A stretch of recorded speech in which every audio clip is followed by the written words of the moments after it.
흔들리는 세상에서 중심 잡기 설교 시리즈가 진행되고 있습니다. 7월 19일 첫 번째 시간에는 시선을 고정하라, 믿음의 주에 온전히 하시니 예수님을 바라보고 나아갈 것을 말씀드렸고요. 지난 주일에는 우리 정승랑 목사님께서 은혜의 보좌 앞으로 나아가자, 우리가 늘 은혜를 사모할 때에 우리는 흔들리는 세상에서 그 은혜로 말미암아 중심을 잡아갈 수가 있습니다. 오늘 세 번째 시간에는 영혼의 닷 예수 그리스도라는 제목으로 말씀을 드리겠습니다. 사랑하는 성도 여러분, 여러분들께서 이렇게 배를 타고 여행하신 경험들이 있을 겁니다. 저는 될 수 있는 대로 배를 안 타려고 하는데, 왜냐하면 배멀미를 심하게 합니다. 배를 타고 가다 보면 파도가 일지요. 풍랑이 부딪혀 옵니다. 편안하게 바다가, 잔잔한 바다를 항해할 때는 별로 필요를 못 느끼는데, 배가 항해하는데 가장 중요한 도구 중에 하나가 앵커, 바로 닷입니다. 예상치 못한 거센 풍랑이 밀려오고 거친 파도가 배를 흔들 때에 배가 암초에 부딪히거나 떠내려가지 않도록 지탱해 주는 것이 바로 이 닷이죠. 바닥 속 깊은 곳에 바위 틈에 견고히 내린 닷, 이것이 배를 지탱해 줍니다. 우리 파워포인트 한번 보시겠어요? 예. 저런 풍랑, 거친 파도가 일 때에 보이지는 않지만 저 배에서부터 내려진, 아마 보이시는 분들도 많이 있을 거예요. 그 닷이 저 배를 붙잡아 주는 것이죠. 우리 인생 항해도 마찬가지입니다. 삶이라는 것은 이 거친 바다 위를 항해할 때에 갑작스럽게 우리는 어려움을 당하게 되죠. 건강이 이상해졌다, 경제적인 어려움, 또는 그렇게도 믿고 사랑했던 관계가 깨어짐, 그런가 하면 영적으로 신앙의 회의가 일어나기도 하고 말할 수 없는 고독함에 낙심과 절망에 빠져들기도 합니다.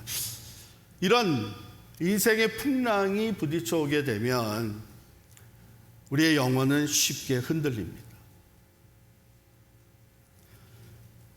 이러한 가운데 오늘 본문 19절 말씀은 우리에게 놀라운 메시지를 선포해 주는데요.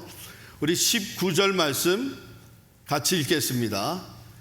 우리가 이 소망을 가지고 있는 것은 영혼의 닷 같아서 튼튼하고 견고하여 휘장 안에 들어가나니. 그렇습니다. 우리의 영혼도 닷이 필요합니다. 여러분 그렇게 생각하세요? 말할 수 없이 흔들리기 쉬운 우리의 삶, 우리의 마음과 영혼에 닷이 필요한 것이죠. 그렇다면 우리 영혼을 흔들리지 아니하도록 고정해주는 그 영혼의 닷은 도대체 무엇이고, 우리는 그 닷을 어디에 내려야 하는가? 오늘 말씀을 통해 하나님이 주시는 음성을 듣기를 원합니다.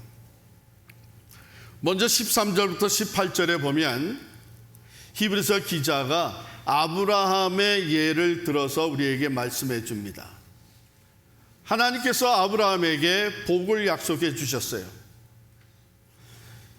그것은 아브라함이 무자했는데, 자식이 없었는데 하나님이 내 자손이 하늘의 별과 같이 바다의 모래와 같이 무성하게 될 것이다. 그리고 내가 너를 통해서, 내 자녀, 내 자손들을 통해서 열방을 축복할 것이다.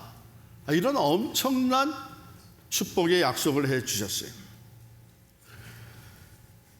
그런데 하나님께서 아브라함이 그 약속을 믿고 나아가는 과정에 하나님이 맹세를 또 하십니다. 이것은 아브라함이 믿음의 조상으로 세워지는 과정의 마지막 테스트라고 볼 수 있는, 아들 독자 이삭을 모리아산에서 제물로 바치는 이 사건 후에 하나님이 약속을 다시 한번 재확인시켜 주시고 그 다음에 맹세를 하세요. 창세기 22장 16절에 보면 내가 나를 가리켜 맹세하노니, 우리 사람들이 맹세할 때는 항상 자기보다 더 위대하고 큰 것, 가령 내가 하늘을 두고 맹세한다, 이런 식으로 자기보다 크고 위대한 것을 근거로 해서 맹세를 하잖아요. 근데 하나님은 나를 가리켜 맹세한다, 이렇게 말씀하셨어요. 왜 그랬을까요? 하나님보다 큰 자가 없어요. 하나님보다 위대한 것이 없습니다. 하나님은 온 우주 만물을 창조하셨고 다스리시는 가장 크고 위대하신 분이니까 하나님이 맹세하실 때는 하나님 자신을 가리켜 맹세했다. 오늘 본문이 이렇게 기록을 하고 있습니다. 그러면 왜 맹세하실 필요가 있었겠는가? 그것은 그 약속을 받은 자에게, 아브라함에게, 또 오늘날 하나님의 약속의 말씀을 받는 우리들에게 하나님의 그 변하지 않는 뜻을 확실하게 보여주기 위함이고, 흔들리기 쉬운 우리의 그 마음, 우리의 심령을 큰 위로와 확신으로 붙잡아 주기 위함이십니다. 하나님은 거짓말을 하실 수 없는 분이시고 하나님의 말씀은 그대로 신실하게 이루어지는 것, 여러분, 우리는 이것을 믿기 때문에 우리가 구원의 확실성을 유지하게 되는 것이죠. 하나님이 말씀하셨습니다. 약속을 주셨습니다. 그 어떤 것보다도 가장 크고 위대한 약속은 구원과 영생에 대한 약속 아니겠어요? 우리가 그 말씀을 붙들고 있어요. 요한복음 3장 16절 우리 한번 다 함께 외워보도록 하겠습니다. 시작. 하나님이 세상을 이처럼 사랑하사 독생자를 주셨으니 이는 저를 믿는 자마다 멸망치 않고 영생을 얻게 하려 하심이라. 여러분, 이거 믿습니까? 약속의 말씀이에요. 요한복음 5장 24절도 아마 여러분들이 다 외우시리라 믿는데 구원의 확신을 우리에게 전하는 귀한 말씀입니다. 요한복음 5장 24절 함께 또 외워보겠습니다. 내가 진실로 진실로 너에게 이르노니 내 말을 듣고 또 나 보내신 이를 믿는 자는 영생을 얻었고 심판에 이르지 아니하나니 사망에서 생명으로 옮겼느니라. 할렐루야. 예, 더듬더듬했지만 속으로 다 외우셨어요. 이 약속의 말씀이에요. 이 구원의 확실성을 이루는 두 기둥은 바로 구원과 또한 영생의 약속의 말씀과 함께 하나님의 거룩하심과 신실하심입니다. 즉 약속하신 분, 말씀하신 분이 거룩하고 신실하시기 때문에 마치 아브라함에게 맹세하신 것처럼 이 말씀을 반드시 그대로 이루신다고 하는 것을 우리는 굳게 믿는 것입니다. 세상의 나라들이 흔들립니다. 우리가 딛고 살아가는 땅이 흔들리고 그렇게도 즐기던 산에 말할 수 없는, 걷잡을 수 없는 산불이 일어납니다. 전쟁이 끝이 없습니다. 경제가 어느 날 곤두박질을 칩니다. 믿고 의지했던 사람이 훌쩍 곁을 떠나기도 합니다. 이렇게 흔들리는 우리 인생 항해 가운데 하나님의 약속은 변함이 없습니다. 때로 우리가 이 세상을 쥐고 이 세상의 것을 우리의 그 근거와 닻으로 삼고 살아갈 때에 우리가 경험하는 것이 뭡니까? 그 재물, 그 건강, 그 관계, 언젠가는 부러지고 쓸려 내려갑니다. 그러나 변치 않는 하나님의 약속, 거기에 우리의 영혼을 잡아맬 때에 우리는 안전한 것이요, 영원한 하나님의 보좌와 함께 우리는 흔들림이 없는 인생을 살아갈 수가 있는 것이죠. 오늘 말씀은 바로 우리의 영혼의 닻을 어디에다 내릴 거냐, 우리에게 말씀하십니다. 지성소에 내려지는 닻이 되어야 됩니다. 19절부터 20절 함께 읽습니다. 우리가 이 소망을 가지고 있는 것은 영혼의 닷 같아서 튼튼하고 견고하여 휘장 안에 들어가나니, 그리로 앞서가신 예수께서 멜기세덱의 반차를 따라 영원히 대제사장이 되어 우리를 위하여 들어가셨느니라. 여러분, 보통 이 선박의 닻은 어둡고 차가운 바다의 밑바닥에 내려갑니다. 그러나 우리 성도들의 영혼의 닻은 전혀 다른 곳에 내려집니다. 휘장 안에 들어가셨다. 앞서 들어가신 예수께서 들어가신 그 지성소 안에는 바로 하나님의 임재가 있는, 즉 하나님의 보좌가 있는 곳입니다. 그가 멜기세덱의 반차를 따라 영원히 대제사장이 되어 우리를 위해 들어가셨느니라. 우리의 닻은 땅 아래, 바다 아래가 아니라 하늘 성소, 하나님 보좌, 영원하신 하나님의 보좌에 우리가 연결되어 있는 것을 믿으시기를 바랍니다.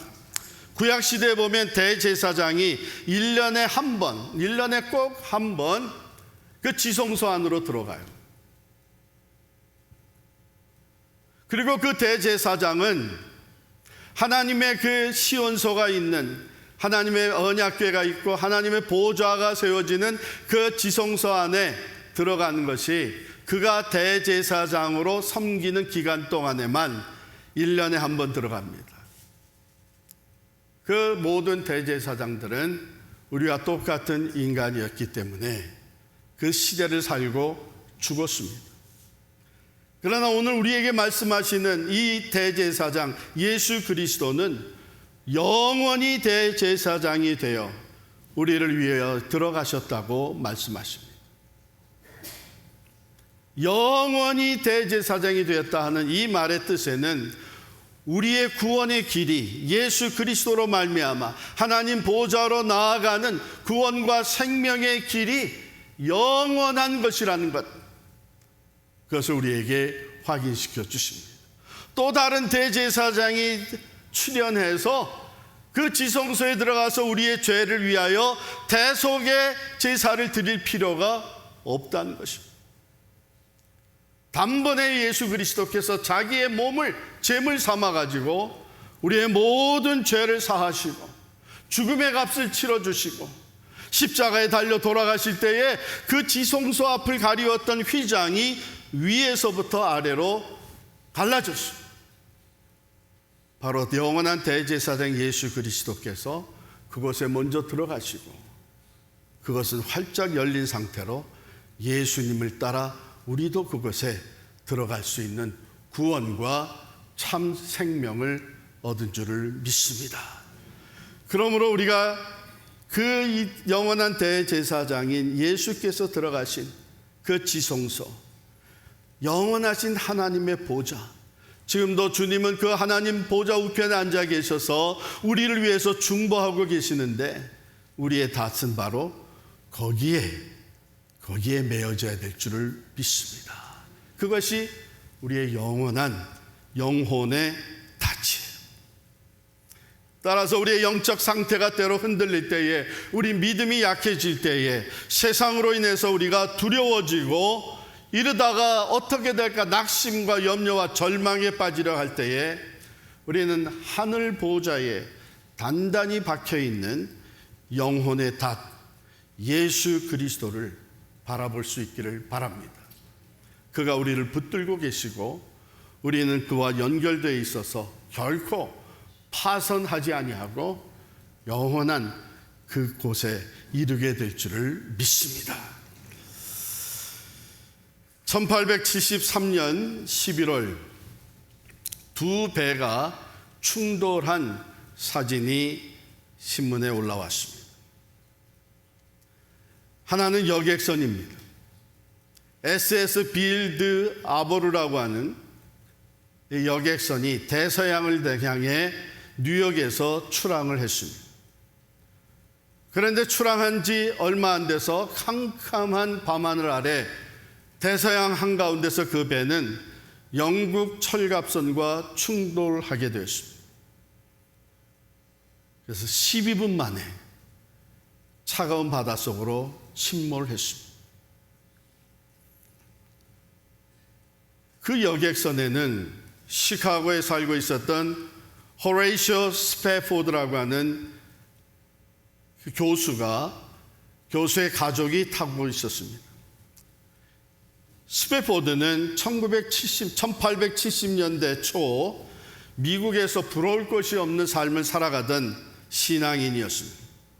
변호사였는데 성공적으로 법률사무소를 운영하고 있었고 시카고 의과대학의 법의학 교수였으며 시카고 북부에 많은 부동산을 소유하고 있는 대지주로서 막대한 부를 누리고 있었습니다. 그리고 시카고 제4장로교회의 신실한 장로였습니다. 뿐만 아니라 당시에 대복음 전도자였던 D.L. 무디 목사님과 동역을 하면서 무디 목사님 사역의 든든한 재정적 후원자였고 앞장서서 함께 섬겼던 파트너였습니다. 그에게는 사랑하는 아내 애나가 있었고 5 자녀가 태어났습니다. 이렇게 사회적 명성과 부와 훌륭한 신앙까지 갖췄던 그가 그의 가정의 인생 항해에 풍랑이 일기 시작을 했습니다. 1870년 4살밖에 되지 않은 외아들이 갑작스러운 성홍열로 세상을 떠납니다. 스패포드 가문의 첫 번째 찾아온 어둠의 풍랑이었습니다. 그 아들을 잃은 슬픔이 채 가시기도 전에 그 이듬해 1871년 그 유명한 시카고의 대화재가 일어납니다. 그가 투자했던 모든 부동산이 잿더미가 되고 그는 많은 재산을 다 순식간에 잃어버리게 됐습니다. 거듭된 이 비극과 재산의 상실 그리고 사업을 재건해야 된다는 극심한 노력 가운데 가족들이 다 지쳐 있었습니다. 그때 스패포드는 결단을 내립니다. 이렇게 살아서는 안 되겠다. 그래서 아내와 4딸을 데리고 휴양차 유럽으로 여행할 것을 계획을 합니다. 그런데 배에 오르기 전 갑작스럽게 해결해야 될 문제가 생겨서 스패포드는 남고 그리고 아내와 4딸을 배에 태워서 먼저 보냅니다. 바로 그 빌드 아브로 여객선에 타고 있었던 저 아내 애나와 그리고 4딸, 그들은 이 두 선박의 충돌로 인해서 출항한 지 12분 만에 바닷속으로 수장되고 말았습니다.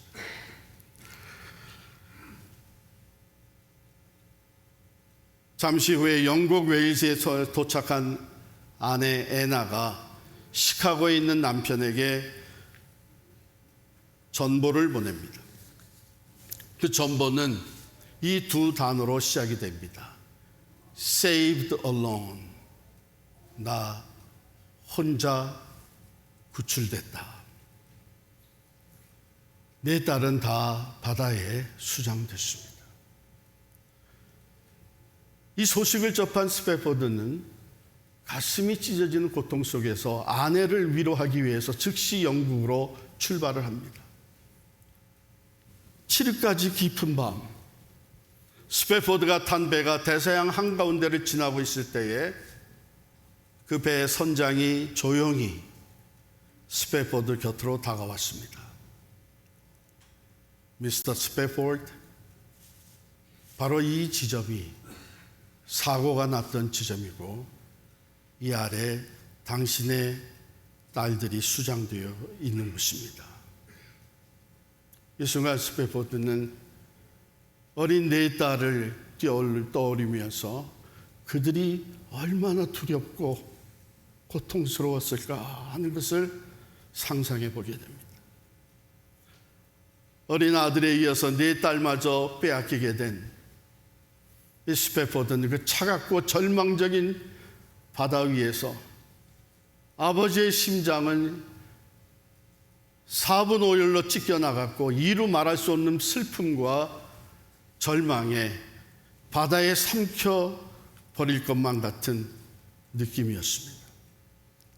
그러나 바로 그 절망의 밤, 자신의 영혼이 슬픔의 바다 밑바닥으로 빠져들어가려 할 때에 그는 눈앞에 파도를 바라보지 않고 하늘을 바라봅니다.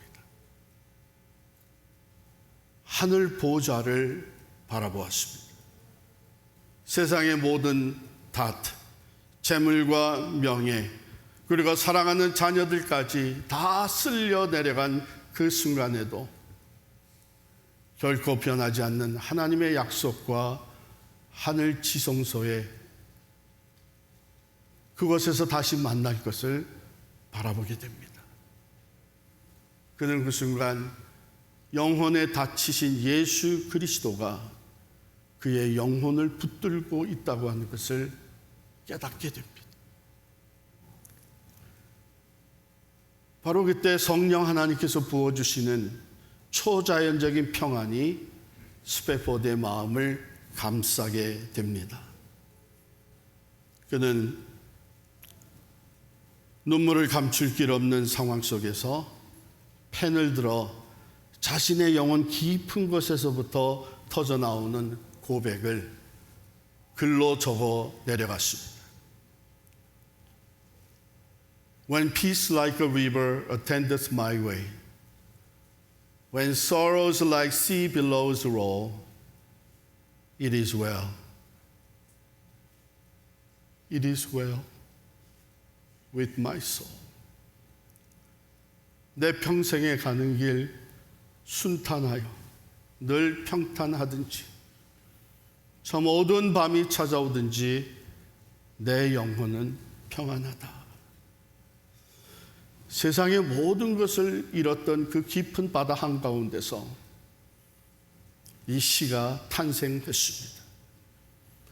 후에 필립 블리스라고 하는 음악가, 이분도 D.L. 무디의 그 전도 집회에 함께 동력자였는데 그가 이 시에 곡을 붙여서 찬송가에 실리게 됐습니다.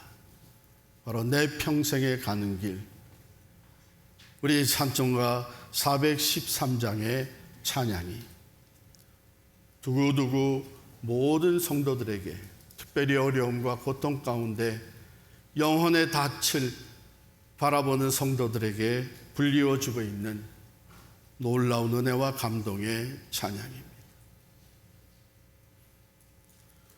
스패포드를 지탱해 준 것은 세상의 안정감이 아니었습니다. 하늘 지성소에 내려진 그 견고한 영혼의 닷, 예수 그리스도의 은혜였습니다. 사랑하는 성도 여러분, 오늘 우리는 성찬식을 이어서 갖게 됩니다. 말씀이 우리의 귀로만 듣는 약속의 말씀이 아니라 성찬은 우리의 눈과 손과 입으로 경험하는 하나님의 약속의 말씀입니다. 떡을 받아 먹을 때에 우리를 위해 찢기신 예수 그리스도의 몸을 우리는 보고 느끼게 되고 그가 우리 하늘 지성소의 휘장을 찢으시고 친히 우리의 구원의 길이 되신 예수님을 기억하게 됩니다. 잔을 받아 마실 때에 우리 죄를 위해서 마지막 피 한 방울까지 흘리신 그 보혈이 변하지 않는 하나님의 새 언약인 것을 우리는 확신하게 됩니다. 눈에 보이지 않는 하늘 성소에 여러분과 저의 영혼의 닻이 참으로 고정되어 있는지 불안해하는 성도 여러분 계십니까?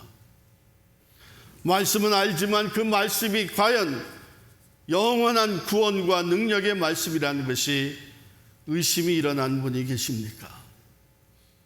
우리 주님께서 성찬을 통해 우리에게 말씀해 주실 것입니다. 자, 눈으로 보아라. 손으로 만져라. 그리고 받아 마셔라. 내가 너를 위해서 내 몸을 내어 주었고 마지막 피 한 방울까지 흘렸는데 이제 내가 너를 위한 하늘 보좌에 연결된 영원한 대제사장이다. 말씀해 주실 것입니다. 이 땅의 모든 것은 다 잃어버리게 될지라도 영원히 우리를 붙잡아주는 이 영혼의 닷, 이것은 전지전능무소부재하신 하나님 그 보좌에 우리가 온전히 연결되어 있는 예수 그리스도의 은혜입니다. 성찬에 참여하실 때 여러분의 흔들리는 그 영혼의 줄을 다시금 예수 그리스도라고 하는 그 견고한 닻에 다시 한번 굳게 묶으시기를 바랍니다. 이것이 우리를 영원한 승리로 이끌어주고 흔들리는 세상 가운데 중심 있는 신앙인으로 살아갈 수 있도록 우리에게 은혜와 사랑의 통로가 될 것입니다. 기도하겠습니다. 하나님 아버지, 세상의 풍랑 속에서 마음이 흔들리고 의심이 일어나고 방황할 때가 많았음을 고백합니다. 우리 자신과 세상을 바라보면 낙심하고 요동할 수밖에 없지만 이 시간 지성소 안에서 우리를 위해 기도하시며 붙들고 계시는 예수 그리스도를 바라보기를 원합니다. 그 변치 않는 약속과 맹세로 우리에게 소망을 주시고 예수 그리스도를 통해 하늘 지성소에 영혼의 닻을 내리게 하시니 진심으로 감사합니다.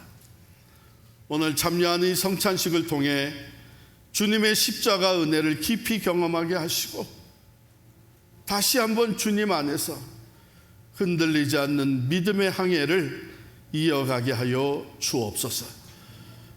우리의 영원한 영혼의 닻이 되시는 예수 그리스도의 이름으로 기도하옵나이다.